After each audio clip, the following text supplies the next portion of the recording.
Hi, my name's Alex, and if you've stumbled upon this little video, you're about to watch the most unprofessional breakdown of UFC 299 that went down this past weekend in Miami. The main event was Sugar Sean O'Malley versus Cheeto Vera. This video is not going to be good.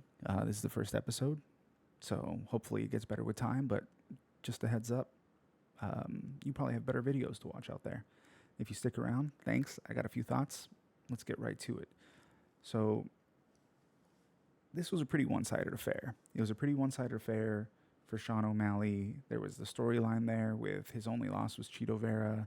You know, they had the whole leg thing, the perennial nerve.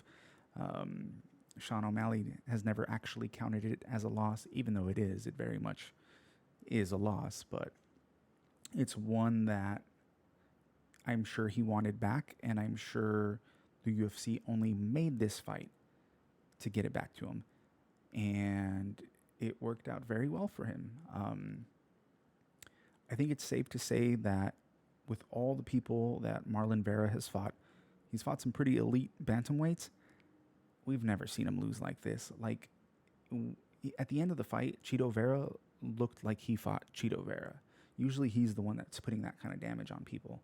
And instead, Sean O'Malley kind of beat him from just post to post. The only times that Marlon Vera was having success is when he was like brawling, when he kind of turned the fight into a brawl, and he did it maybe, at the very end of the fight. I know he did it once before then as well, in like either the third round or the fourth round. But that's when he found himself with a little bit of success. And I think part of the issue with Marlon Vera's game is just that. Like, you get these guys that are strikers in the UFC that if they're not winning the striking battle, they're not winning. And it is very one-dimensional, and it can, don't get me wrong, like, it can get you far with like limited grappling skills, or even vice versa if you're a really good grappler with limited striking skills. Like, if you can keep yourself safe in the other aspects of the game but still kind of win at your game, like, you can go pretty far. We've seen it many times. A lot of fighters do it. But when you're in a fight and plan A isn't working and there's no plan B, you could always check CBS. But if there's no plan B, you kind of stick to that just losing, and you drop the decision. And that's kind of what happened here. I do think that he could have brawled a little more. It was working for him, but it might have been just too little too late. Sugar Sean was just styling on him. He was styling on him. Like, I think that Sugar's team came in with a good game plan. Like, they like, Marlon Vera is not a big activity guy. Like, he's not a guy who throws a lot of strikes in a fight. What he does is the strikes that he does throw, they hurt you. They do damage. Like, he puts people out. He's had many fights in the past where he's losing the decision but finishes the fight and he wins, and it's worked out well for him, but it didn't work this time. And I think that's what we ended up seeing, which is tough, man, because this was probably like his one shot at the title. Like, he wasn't very deserving of this shot in the first place. There's other guys out there. There's Marab. There's even Corey Sandhagen, who 50-45'd him last year. But this had a story behind it, and so he got the title shot, and he had his chance, and it didn't work out. And unfortunately, he's only 31 years old, but a lot of things would have to go right for him to get another crack at the title, and I just don't know if that's going to happen. Like, he'd have to win some very tough matchups if you look at the guys that are going to be ahead of him. He not only does he have to win, but he has to win impressively to get another chance. And other than that, he's just going to need like luck, essentially. Shit happens in the UFC. People get title shots all the time out of just shit just working out in the right way. And yeah, it's just not very likely. There's still some entertaining fights left for him in the bantamweight division. I know Henry Cejudo called him out. There's a potential fight with Peter Yan that's out there somewhere for him. There's still some good fights, but as far as holding the belt or getting back to the belt, It's going to be a while. It's probably going to be a few years, if not ever. So, which sucks. I like Cheeto Vera. I think he's an entertaining fighter. Um, he's an entertaining dude. So that's unfortunate, but you know, um, it's just this card was really a big showcase on how, like, we always knew Sean O'Malley was a striker and a good striker, but he came in there and he styled on Cheeto Vera. Like, he styled on him. It was not close.